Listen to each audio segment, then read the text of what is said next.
Now that we have a lot of talk about data privacy and there is a data protection law data protection bill which is being implemented in India.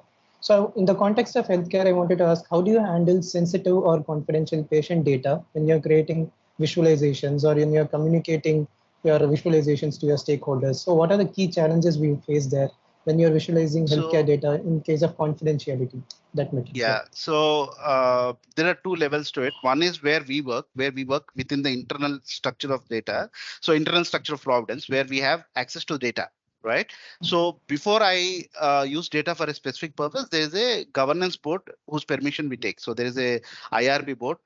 We take the permission of the IRB board and then work on our research project, basically. Okay. From external perspective also, when I want to give out data to, let's say, a partner, right? There, or in fact, even if so I de-identify the entire data. So we de-identify the data that is available. So which means that there are certain laws, there is a HIPAA compliance that needs to be followed. So we follow the HIPAA compliance and we make sure that data is totally masked and there is no basically you are changing dates in such a way that the deltas remain same. That's one thing, so that you can do some machine learning on it. Otherwise, you can't do any machine learning on it, right? So the data becomes meaningless. The deltas remaining same, you change the dates. So the dates are no more static. That's the first thing, right? And then the second thing is that we mask every personal information. So the names of the doctors, names of patients, everything is masked out.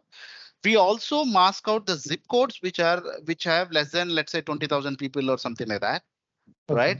The ages are converted into buckets so that someone who has got 120 years of age is a rare person anyway, so you can't catch. So you bucket them into higher ranges. So you bucket 80 to 100 plus, let's say.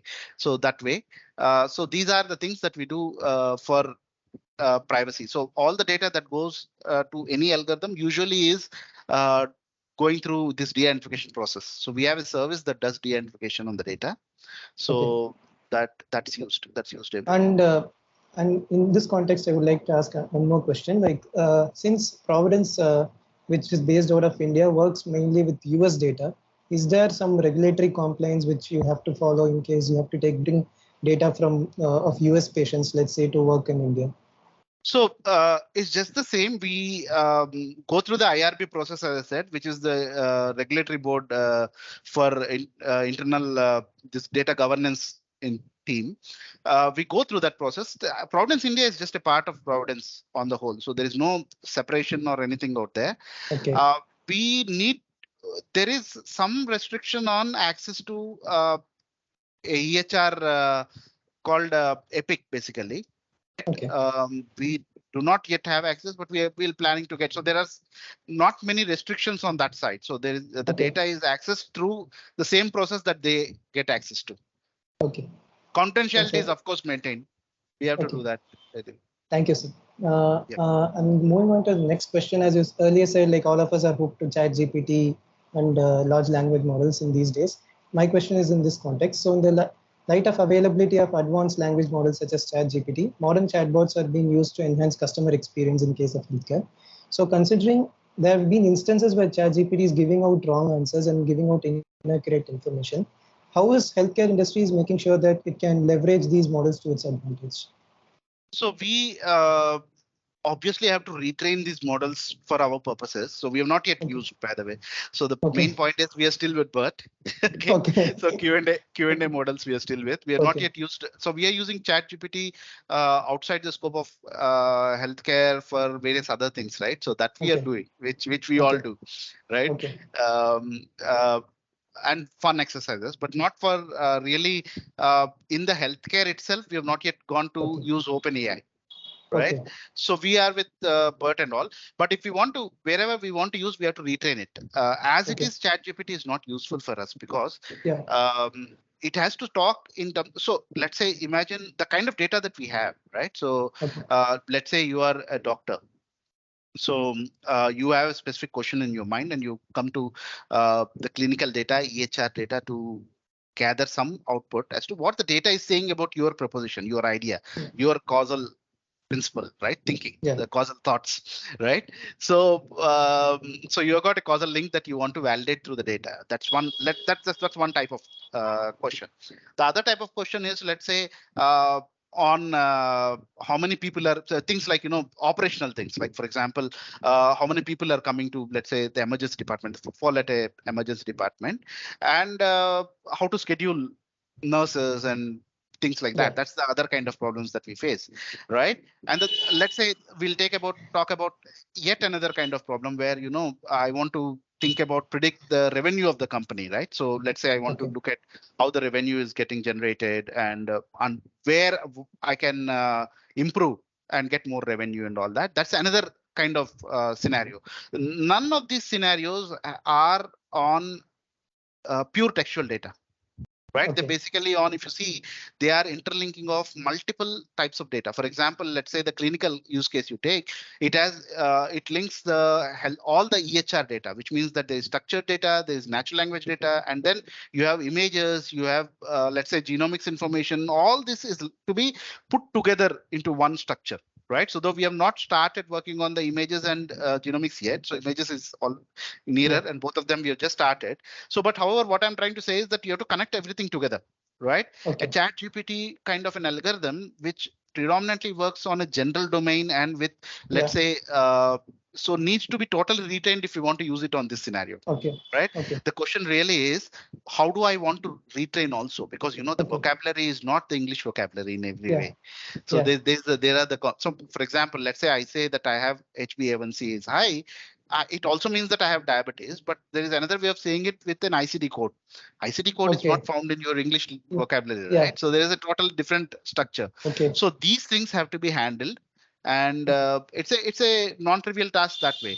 So we have to the retraining of the model used to our structure has to be done for sure. So that's the. It's not merely prompt engineering for sure. Okay.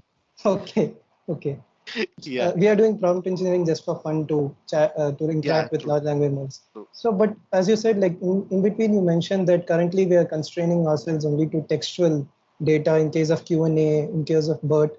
Like you were talking about, we could further extend this to images and genomics data, like for large language models. Could you talk about what exactly you do there when you're using images or genomics data for large language models? So frankly, we're not started yet on genomics. Not gone to the data science on genomics yet. I can tell you also images, we are just very nascent stage, but I can give you a glimpse of how you connect things, right? So for example, leave alone images and genomics. Let's talk about structured and unstructured data for a moment, right? The structured data has got a lot of information, right? They're two parallel words if you think about it, right? So unstructured data is, let's say, patient notes. The doctor has written some notes, right? And images have diagnosis. The diagnosis report is available with the images. So that's again textual data, right? Then you have this unstructured, structured data, which is which includes things like the BP measurement, right? Or let's say their heart rate, pulse rate. These are all measurements that are lab results, right? So they're information. And yet we also have additional information on, let's say, the short notes people write on the patient's diagnosis. Let's say the patient is admitted and the nurse writes notes, right? So those are nurse notes, and nurse takes a lot of measurements of the patient, which are also noted in what are called as flow sheets, right? So when a patient is admitted, so you got huge amounts of this kind of data that is structured and unstructured, right? So I have to bring these things together, right? And how do I bring two disparate data sources into one picture, right? That's the fundamental question. Now, image is not different, because if I take image, I can convert it into the diagnosis report. Right. No, so image can be converted into textual data, and then I can put it into the same structure. Now, so the problem really is about bringing structured data and unstructured data together into one picture.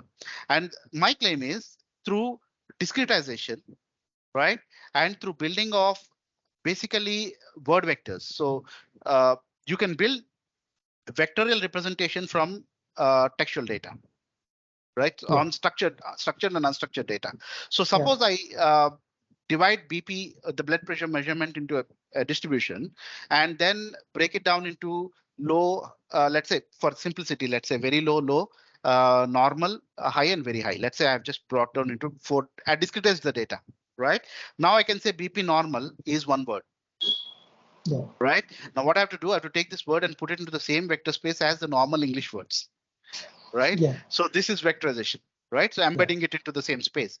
Once I have vectors, vectors have similarity, right? So I can take a vector and do, you now have vector databases and all locality sensitive hashing. Basically, I can take a vector and say what is close to it. Basically, I draw a ball around it and find out which is close points to it. And so now I can take this word and find nearby words. Now, if I have words and nearby words, now what I can do, I can bring out a connection between words that are close by. So let's say W1 is one word, W2 is another word, which is close by. Then I can draw an edge between them. So I've added it to a graph. Yeah. Right. Now let's say I have a graph. So the textual picture, the vectorial picture, and the structured, unstructured picture, and the graphical picture. So I shift from the textual picture to the graphical picture. Right. Yeah. And now I have this graphical picture. On the graphical picture, now I can do a random walk. Right. Bringing in probability. So now what I'm trying to say is that this is how you connect these elements together. And then your chatbot has to stay around somewhere on over the graph, not somewhere on the textual data. So if you want to do a proper analysis on the data, your chatbot has to lie on the causal graph. That is the graph that I'm talking about, not on the textual data, which is very one-sided representation of the patient condition. So is it more like combining traditional NLP and graph representation learning? Is it like so it is basically graph a little more than graph, full-fledged graph neural networks, right? Okay. But with a causal angle to it. Okay. Right. And the traditional NLP, of course, because traditional NLP we need for getting out. So we don't want data to explode, right? So if I take the patient notes, that itself is a huge document, like a PDF file. Yeah. So you're taking it. What do you do with that? You can't do much with it without doing an NLP over there. So let's say, however, if I extract out the symptoms of the patient from there, right, the important symptoms from patients, that's NLP, pure NLP. Now, having there, you can use all the available BERT and everything that you know of. And having done that, I have to connect it to his structured data. There, you need graphs. Having connected to the structured data, now I want to do a inference over that, right? I want to ask a question and find out what is happening over there. And that's your inferential structure that you want to build. That's the causal links that you want to bring. Okay. Right. Okay. So there you have to put in an additional input of the domain knowledge and do some engineering work to clever engineering is very important. Algorithms always are important. So you do clever engineering to do inference over there efficiently because inefficiency is not help. And there you graph neural networks and all those come into play. They're all bits and pieces of that picture. That's how you're going to do that.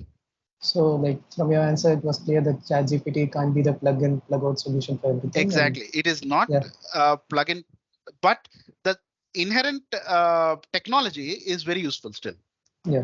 How about I build? There is a dialogue element to it, right? A human feedback element to it. Let's talk from a reinforcement learning perspective. So, though I have not done much, you are actually improving the ChatGPT through that, right? So you're basically original language model cannot answer human interactions that way. So that's the reason you're building certain dialogues and training it further.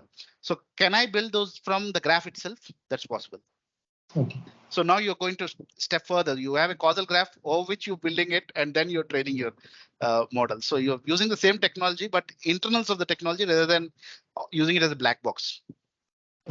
Thank you, sir. Thank you for your answers. It was a pleasure talking to you.